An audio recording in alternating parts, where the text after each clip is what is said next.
എന്ന് പറഞ്ഞാൽ അതിര് കവിഞ്ഞ അശ്ലീലം, ദ്വയാർത്ഥ പ്രയോഗം ഇതൊക്കെ ആയിക്കഴിഞ്ഞാൽ ഒരു ന്യൂജൻ ചിത്രമായി എന്ന രീതിയിൽ ഒരു ലേബൽ പതിക്കപ്പെടുകയുണ്ടായി. എന്തായാലും ആ തോന്നലിനെ, ആ വിമർശനത്തെ അതിജീവിക്കാൻ നമ്മുടെ നവനിര സംവിധായകർക്ക്, തിരക്കഥാകൃത്തുക്കൾക്ക് എത്രത്തോളം ഇപ്പോൾ കഴിയുന്നുണ്ട്?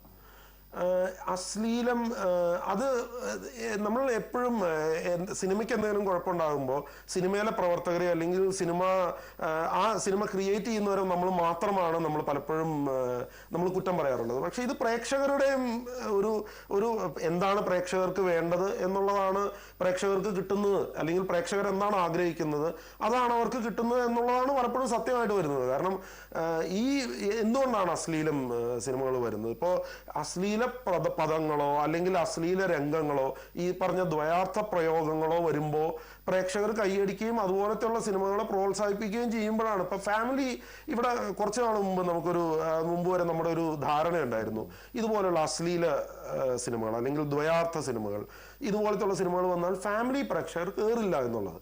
പക്ഷെ ഇപ്പോൾ എനിക്ക് തോന്നുന്ന ഒരു സർട്ടിഫിക്കറ്റ് ആണ് എന്നുള്ള ഇത് ഒരു മാർക്കറ്റ് ചെയ്യുമ്പോൾ അതൊരു നേട്ടമായി കാണിക്കാൻ വരെ സിനിമാക്കാർക്ക് ഒരു പേടിയില്ല. കാരണം അതുപോലുള്ള സിനിമകൾ പ്രേക്ഷകർ കാണുന്നുണ്ട്, ഫാമിലി ആയിട്ട് കാണുന്നുണ്ട്. അങ്ങനെ ഒരു ചിത്രമാണ്. അത് മാർക്കറ്റ് ചെയ്യണം. ഇപ്പൊ പ്രേക്ഷകർക്ക് അതാണ് ഇഷ്ടമെങ്കിൽ അത് മാർക്കറ്റ് ചെയ്യുന്നതിൽ ഒരു തെറ്റുണ്ടെന്ന് എനിക്ക് തോന്നുന്നില്ല. ഇപ്പൊ വെടിവഴിപാട് എന്ന് പറയുന്ന സിനിമയാണെങ്കിൽ ഇപ്പൊ നമ്മളത് പരാമർശിച്ചുകൊണ്ടേ പറയാം, അതൊരു അഡൽട്സ് ഒൺലി ചിത്രമാണ്. ഇപ്പൊ ഒരു അഡൽട്ട് സിനിമയിൽ എന്താണ് കാണിക്കുന്നത്? അഡൽട്ട് സിനിമയിൽ വന്നിട്ട് നമ്മൾ അതിൻ്റെ അകത്ത് അഡൽട്ട് തമാശകളാണ് അല്ലെങ്കിൽ അഡൽട്ട് കാര്യങ്ങളാണ് കാണിച്ചതെന്ന് നമ്മൾ കുറ്റം പറയുന്നതിൽ അർത്ഥമില്ല. അത് ആ തരം പ്രേക്ഷകരെ മാത്രം ഉദ്ദേശിച്ചുള്ളതാണ്. പക്ഷെ അതിന് പ്രേക്ഷകരുണ്ട് എന്നുള്ളതാണ്. അപ്പൊ അത് ഇപ്പൊ ഓരോ ട്രെൻഡ് മാറുമ്പോൾ നമ്മൾ സിനിമാക്കാരെ അല്ലെങ്കിൽ ഇത് സിനിമ ഉണ്ടാക്കുന്നവരെ മാത്രം കുറ്റം പറയരുത്. പ്രേക്ഷകർക്ക് എന്താണ് വേണ്ടത് എന്നുള്ളതാണ് അവർക്ക് കിട്ടുന്നത്, അല്ലെങ്കിൽ അതാണല്ലോ സിനിമ ഉണ്ടാക്കുന്നവർ എപ്പോഴും നോക്കുന്നത്. ആ സമയത്തെ ട്രെൻഡ് എന്താണെന്നുള്ളത് അവരുടെ നിലനിൽപ്പിന്റെ ആവശ്യമാണ്. At the end of the day ഇത് വിജയമാവാനാണ് അല്ലെങ്കിൽ ഏറ്റവും കൂടുതൽ പ്രേക്ഷകർ കാണുക എന്നുള്ളത് തന്നെയാണ് ഏതൊരു സിനിമാക്കാരൻ്റെയും ഉദ്ദേശവും തന്നെ.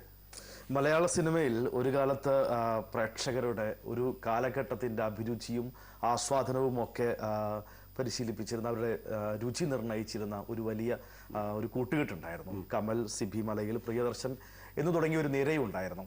ഇവർക്ക് വലിയ തിരിച്ചടികൾ നേരിട്ടുകൊണ്ടിരിക്കുകയാണ്. പ്രിയദർശന്റെ ഗീതാഞ്ജലി വലിയ പരാജയമായിരുന്നു ബോക്സ് ഓഫീസിൽ. പുതിയ കാല സമൂഹത്തെ നേരിടാൻ, അവരുടെ അഭിരുചികളെ സമരസപ്പെടുത്താൻ ഇനി വരും കാലത്തിൽ ഇവർക്ക് എത്രത്തോളം സാധിക്കുമെന്നാണ്? അതിനുള്ള ഉത്തരം ദൃശ്യം തരുന്നുണ്ട്. കാരണം ദൃശ്യം ഒരു ടെക്നിക്കലി ഒരു കൺവെൻഷണൽ സിനിമയാണ്.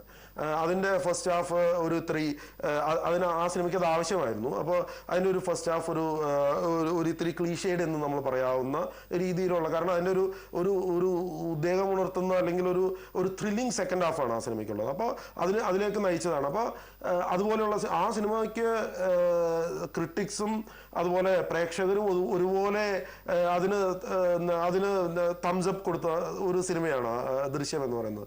അപ്പൊ അതുപോലെ ഇക്കൊല്ലം കമൽ സാറിനെ ആണെങ്കിലും സെല്ലുലോയിഡ് എന്ന് പറഞ്ഞത് ഇവിടെ ബയോപിക്സ് ഉണ്ടാവുന്നില്ല. ആ സിനിമയുടെ വർത്ത് എന്തോരമാണ് അല്ലെങ്കിൽ ആ സിനിമ എത്രമാത്രം സക്സസ്ഫുൾ ആയി എന്നുള്ളത് ഡിബേറ്റബിൾ ആണ്.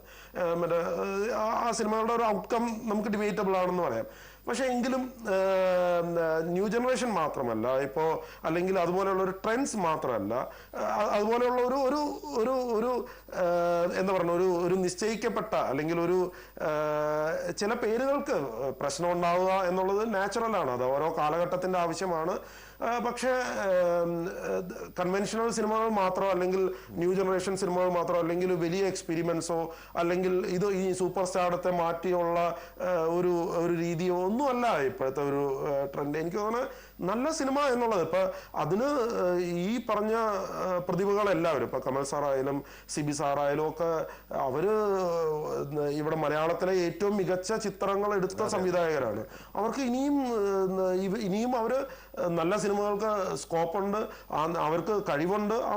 ആ പ്രേക്ഷകർക്ക് ഇപ്പോഴും അവരെ വലിയ കാര്യം തന്നെയാണ്. ഇനി അടുത്ത വർഷം അവർ നല്ല സിനിമ എടുക്കുകയാണെങ്കിൽ അല്ലെങ്കിൽ നല്ല സിനിമയായിട്ട് വരികയാണെങ്കിൽ എപ്പോഴായാലും പ്രേക്ഷകർക്ക് അവരെ സ്വീകരിക്കാൻ റെഡിയായിട്ട് തന്നെയാണ് പ്രേക്ഷകർ നിൽക്കുന്നതെന്ന്. സമയക്കുറവുണ്ട് എന്നതുകൊണ്ട് മാത്രം അവസാനിപ്പിക്കേണ്ടി വന്നിരിക്കുകയാണ്. വളരെ നന്ദി വിജയ് ജോർജ്. ഗൗരവമായ അതേസമയം ആസ്വാദ്യകരമായ ഒരു വിലയിരുത്തൽ നടത്തിയതിന് എല്ലാ ആശംസകളും. Thank you. ഗുഡ് മോർണിംഗ് കേരളത്തിൽ ഇടവേള.